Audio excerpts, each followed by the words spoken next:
ምንድነው የሚያደርገው ሊቀ ካህኑ? እዚህ ጋር 6 የእስራኤል ነገድ ስም ይጽፋል። እዚህ ጋር 6 የእስራኤል ነገድ ስም ይጽፍና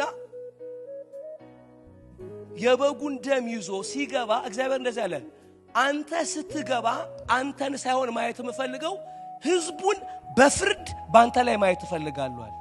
ህዝቡን ነው የማይዋለ ስላንተ። አሁን ሊቀ ካህኑ ህዝቡን በምኑ ይዞት ይገባል? እስቲ በስማቸው በሉ።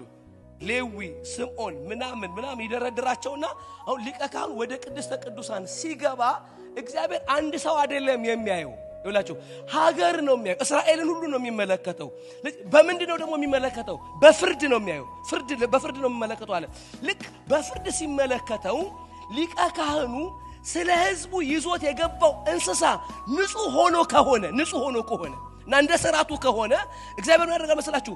ሥርዓቱን ፈጽሞ እንዲወጣ ይፈቅድለታል። ምን እንዲል ሰውየው ምን ነገር እንዲወጣ ይፈቀድለታል። ስለዚህ ምን ያደርጋል? ልክ ሰውየው ሲወጣ ህዝቡ ምን ያደርጋል መሰላችሁ?